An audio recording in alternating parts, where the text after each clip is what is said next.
Guys, तो चलो अब हम अपना सेक्शन नंबर 2 के वीडियो नंबर 12 के अंदर डिस्कस करते हैं।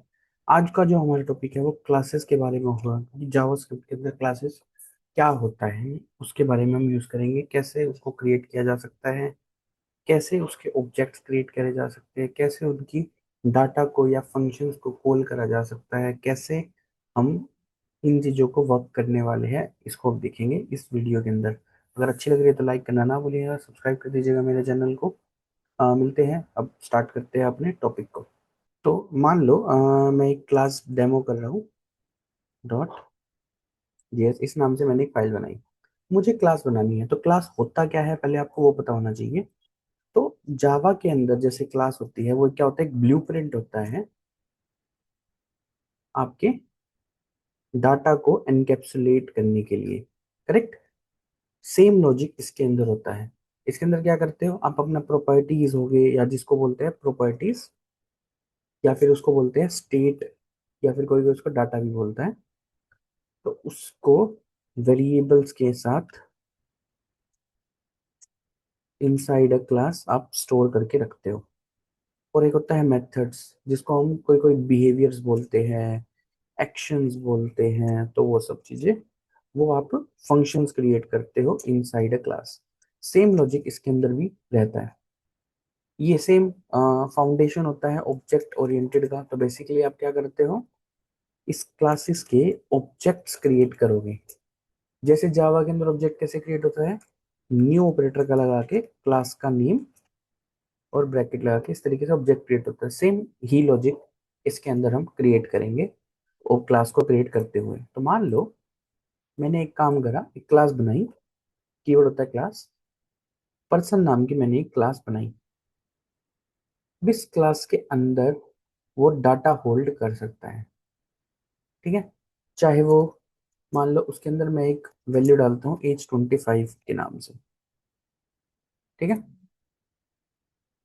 एक डाटा उसके अंदर डाल दिया। दूसरा मान लो वो लोकेशन को स्टोर कर रहा है, जैसे मान लो इंडिया। ठीक है। कुछ फंक्शन बनाते हैं, जैसे मान लो मुझे इस लोकेशन को गेट करना है, तो उसका मैंने एक फंक्शन बनाया जो रिटर्न करेगा दिस डॉट लोकेशन को। जब भी कोई गेट लोकेशन को कॉल करेगा तो वो क्या रिटर्न करेगा, उसकी डिटेल्स को प्रिंट करेगा। ठीक है, that is what we can do. मान लो एक फंक्शन बनाया मैंने फुल नेम का, उसके अंदर कोई फर्स्ट नेम या लास्ट नेम पैरामीटर प्रोवाइड करेगा, तो वो क्या करेगा, उनको कंकेटिनेट करके रिटर्न कर देगा। मान लो रिटर्न कर देगा फर्स्ट नेम प्लस स्पेस डाल के लास्ट नेम। मान लो ये मेरी एक कोड है जो मैंने क्लास बनाई। अब एक क्लास के अंदर क्या है, वेरिएबल्स हैं, फंक्शन है, या जिसको मेथड बोल रहे हैं, तो वो हमने एक प्लेन है और एक पैरामीटराइज्ड वाला है। तो इस तरीके से हमने फंक्शंस क्रिएट करे। अब मान लो इसी क्लास के अंदर मैं क्या करूं, इसी फाइल के अंदर मैं एक वेरिएबल ऑब्जेक्ट बनाऊं इस पर्सन का। तो मैं कैसे क्रिएट कर सकता हूँ, न्यू ऑपरेटर पर्सन और कंस्ट्रक्टर। इस तरीके से आप एक ऑब्जेक्ट क्रिएट करते हो, ऑब्जेक्ट ऑफ अ क्लास, और उसको आपको एक वेरिएबल के अंदर स्टोर करना है। मान लो आपने उसको स्टोर किया पी नाम के वेरिएबल के अंदर। अब इस पी के थ्रू आप इनके एज को यूज कर सकते हो, लोकेशन को कॉल कर सकते हो, गेट लोकेशन को कॉल कर सकते हो, फुल नेम को कॉल कर सकते हो, वट एवर यू वांट। ठीक है। जैसे मान लो मैं अब कंसोल डॉट लॉग के अंदर एज को कॉल करना चाहता था, तो मैं पी डॉट एज करूंगा तो वो उसको कॉल कर देगा। मैं इसको सेव करता हूँ। एग्जीक्यूट करने के लिए हम क्या करेंगे, वही सेम क्लियर करके नोड और उस फाइल का नाम है क्लास डेमो डॉट जेएस। देखो 25 उसने प्रिंट कर दिया। ठीक है। ये हमने इसके अंदर देखा। इसी तरीके से अगर मान लो मेरे को इस लोकेशन को कॉल करना पड़ता, तो सेम लॉजिक इसके अंदर करेंगे। हम कॉपी किया मैंने, पेस्ट करा और यहाँ पे लोकेशन को पेस्ट कर दिया। क्लियर करते हैं, एग्जीक्यूट करते हैं, देखो 25 और इंडिया उसने प्रिंट कर दिया। ठीक है। सेम चीज अगर मान लो मेरे को गेट लोकेशन को कॉल करना है, तो क्या करूंगा, गेट लोकेशन, और we can store that into one variable, या फिर उसको डायरेक्टली प्रिंटिंग भी कर सकते हैं जैसे हम यहाँ पे करने वाले हैं। तो देखो उस फंक्शन की डिटेल प्रिंट कर रहा है। ठीक है, फंक्शन इस तरीके से जावास्क्रिप्ट बताता है। Correct, that is how you can call, right. This dot location को कॉल कर रहा है, वही लोकेशन हमको प्रिंट कर रहे हैं। अगर मैं इसके अंदर पैरामीटर दूंगा तब ही वो उसको प्रिंट करेगा, नहीं तो वो उसके फंक्शन की डिटेल बता देता है। ये हम ऑलरेडी देख चुके हैं, ये देखो इस तरीके से। तो ये आपको याद होना चाहिए, जब भी कोई फंक्शन को कॉल करते हो तो ब्रैकेट का प्रोवाइड करते हो, नहीं करते तो उसकी इन्फॉर्मेशन दे देता है। ये अगर आपने नहीं देखा तो लास्ट वीडियो के अंदर मैंने पूरी तरह एक्सप्लेन भी करा है इसी चीज को ऑब्जेक्ट के अंदर। तो सेम चीज इसके अंदर, अगर मान लो मैं इस फंक्शन को कॉल करता हूँ फुल नेम को, तो मेरे को इसके अंदर क्या देने पड़ेंगे, दो पैरामीटर देने पड़ेंगे, और उनको कंकेटिनेट करके उस चल रहा है। तो मान लो मैंने उसको एक पैरामीटर दिया लर्न टेस्टिंग, एक उसका फुल नेम में फर्स्ट नेम रखा, लास्ट नेम में एडी रखा। ठीक है, इनके बीच में मान लो स्पेस हटा देता हूँ मैं, अंडरस्कोर कर देता हूँ ताकि इजी रहे आपको डिफरेंशिएट करना। तो अब ये एक पूरा एक टेक्स्ट है और एक पूरा टेक्स्ट है, इनके बीच में ये फर्स्ट नेम और एक स्पेस लग के एडी प्रिंट कर देगा। तो that's is how it can print. तो ये देखो ये हो गया फर्स्ट नेम और इसके बीच में एक स्पेस आ गया और एडी उसने प्रिंट कर दिया।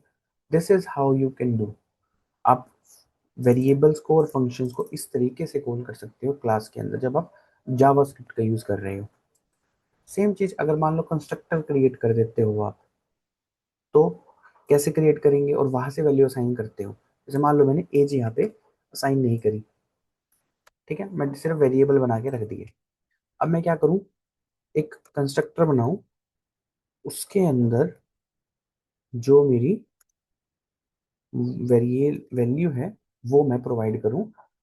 इनको को यूज करना है इस वेरिएबल के लिए, तो इनको क्लास लेवल पे कैसे डिफरेंशिएट करते हैं, दिस डॉट एज। तो एज को इस तरीके से मैं स्टोर करूंगा। अगला दिस डॉट लोकेशन को लोकेशन। जब भी मुझे क्या करना पड़ेगा, ऑब्जेक्ट बनाना पड़ेगा, तो मुझे इसके टाइप कास्टिंग के अंदर जितने भी वेरिएटर है वो प्रोवाइड करने पड़ेंगे। इसके अंदर क्या है, एज और लोकेशन। तो यहाँ पे मैं इस तरह ऑब्जेक्ट नहीं बना सकता, अब मुझे दो वैल्यू देनी ही पड़ेगी। पहला पैरामीटर एज रहेगा, दूसरा पैरामीटर क्या रहेगा, उसकी लोकेशन। मान लो वो दिल्ली टाइप का है, अब वो क्या करेगा, अब एज के पास क्या वैल्यू स्टोर कर देगा वो, जो हमने प्रोवाइड करी 30, और लोकेशन को दिल्ली।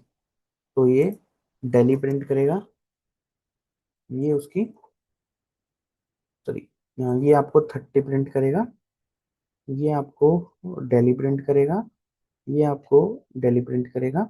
तो फर्स्ट नेम तो एज इट इज हम कर ही रहे हैं। ठीक है, मैंने अब इसको क्लियर करता हूँ और एग्जीक्यूट करता हूँ। देखो 30 दिल्ली दिल्ली और learn testing bye ID. This is how you can. तो कंस्ट्रक्टर क्या होता है, कंस्ट्रक्टर इनिशियलाइज करता है ऑब्जेक्ट वैल्यू डायनेमिकली।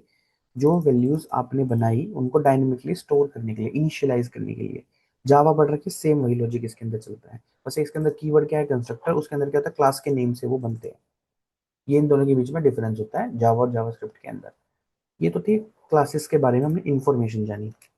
अब रियल वर्ल्ड प्रोजेक्ट के ऊपर बात करते हैं। अगर मान लो क्लासेस नहीं होती तो आप क्या करता, कोड की डुप्लीकेट कोड आपका इंक्रीमेंट हो जाता, फ्रेमवर्क थोड़ा मेसी हो जाता, अंडरस्टैंडेबिलिटी घट जाती। मान लो 100,000 प्लस टेस्ट केसेस है, जितने सारे पेजेस है उनको हैंडल करना, स्केलिंग करने में दिक्कत आती। तो वो सब इश्यूज थे जो क्लासेस ने रिजोल्व करे। ठीक है, क्योंकि जैसे मान लो इसने क्या करा, जैसे मान लो कोई लॉगिन पेज है, लॉगिन पेज के अंदर आपने जितने भी एक्शंस थे वो आप उस पेज के अंदर हैंडल करवा दिए। Handle all login related actions can be possible. कुछ यूटिलिटीज थी या कॉमन मेथड्स थे, तो आपने कॉमन यूटिलिटी क्लास बना ली जिसके अंदर कॉमन मेथड सेट कर दिए, जैसे टेक्स्ट को स्ट्रिंगनाइज करना, नॉर्मलाइज करना, एपीआई को वेरिफिकेशन करना, डाटा को वेरीफाई करना। एक क्लीनर आर्किटेक्चर फॉलो किया है इसके अंदर, हर एक पेज के एसोसिएटेड एक क्लास बना दी गई। तो इसका फायदा ये होता है। ठीक है, अब रियल टाइम सिनेरियो से समझोगे तो ज्यादा अच्छे तरीके से समझेगा मैं क्या बोलना चाह रहा हूँ। देखो पहले बढ़ते प्ले राइट का एग्जाम्पल लेके ही चलते हैं इन चीज को, मैं क्या बोलना चाह रहा हूँ। तो देखो, प्ले राइट के अंदर क्या होता है कि मान लो आपने एक क्लास बनाई लॉगिन पेज के नाम से, ठीक है। उसके अंदर आपने एक कंस्ट्रक्टर बनाया जो कि एक ऑब्जेक्ट को क्रिएट कर रहा है। तो this dot page is equal to page. अगर मैं नहीं क्रिएट करता तो बाय डिफॉल्ट वो क्रिएट करता है, जैसे हम पढ़ चुके हैं। सेम लॉजिक इसके अंदर भी चलता है। तो मैंने एक फंक्शन बनाया लॉगिन के नाम से जो दो पैरामीटर पास कर रहा है, ठीक है। और उसको ए सिंक फंक्शन बनाया। ए सिंक फंक्शन क्या होता है, अगर आपको नहीं पता तो उसको जाके देख लीजिएगा, मैं वीडियो बना चुका हूँ। अवेट करा मैंने दिस डॉट पेज के एलिमेंट को फिल करने तक, उस एलिमेंट दे दिया, मान लो एक यूजर नेम के अंदर जो भी मैंने पैरामीटर से दिया। इस तरीके से वो वेट करेगा उस एलिमेंट का जब तक अब आता नहीं है, फिर उसके बाद डाटा फिल करने लगेगा। ऐसे ही मान लो सीएसएस सेलेक्टर में डॉट पास नाम का एलिमेंट था, उसके अंदर उसने पास को करा। फिर वो करने के बाद फिर उसने फिल करने के बाद उसको क्लिक कर दिया, ठीक है, उस लॉगिन बटन को। तो ये आपके एक्शंस थे, ठीक है। तो आपने एक फंक्शन बनाया, कंस्ट्रक्टर बनाया, क्लास बनाया, तो यहाँ पे पेज ऑब्जेक्ट के अंदर यूज किया जा सकता है इस तरीके से इसका, ठीक है। ऐसे ही अगर मान लो एपीआई को समझे, तो मान लो मैंने एक क्लास बनाई यूजर एपीआई के नाम से। एक क्लास है जो यूजर का डिटेल निकाल के देती है। तो मैंने एक फंक्शन बनाया गेट यूजर, जो उसकी पैरामीटर आईडी जो भी यूजर प्रोवाइड करेगा उसको निकाल के देगा। और वो एक असिंक टाइप का फंक्शन है। वो वेट करेगा जब तक हमारे पास रिक्वेस्ट की डिटेल नहीं आती। और वो जो एंड पॉइंट है जो भी है, एंड पॉइंट प्लस जो आपकी वो थी डॉलर में आपने जो आईडी पास करी वो, उसको हिट करेगा और उसको रिटर्न करने में हेल्प करे। मान लो ये फंक्शन है, तो इस तरीके से आप एक क्लास का यूज कर सकते हो। हर एक टाइप के अलग अलग क्लासेस बन सकती है एपीआई फ्रेमवर्क के अंदर। तो प्ले राइट और एपीआई के अंदर इस तरीके से यूज किया जा सकता है इसका, हमारे क्लासेस का। तो रियल टाइम सिनेरियो के अंदर वही सिंपल जैसा भी मैंने समझाया कि हम मल्टीपल टेस्ट केसेस थे उसको हमने सिंक्रोनाइज कर दिया, क्लासेस बना दी, मल्टी करंट ट्रे की, एपीआई ऑटोमेशन में प्रॉब्लम्स आ रही थी उनको सोल्व कर दिया, अलग अलग क्लासेस के अलग अलग डाटा हैंडल कर दिए, अलग पेज के एसोसिएटेड अलग क्लास बना दी, अलग फंक्शंस बना दिए। That's how you can use this. So that's all for the classes. अब अगले वीडियो में हम इनहेरिटेंस के बारे में बात करेंगे। मिलते हैं नेक्स्ट वीडियो के दौरान। Bye bye guys. लाइक करना ना भूलिएगा, मेरे चैनल को सब्सक्राइब कर दीजिएगा। Bye bye.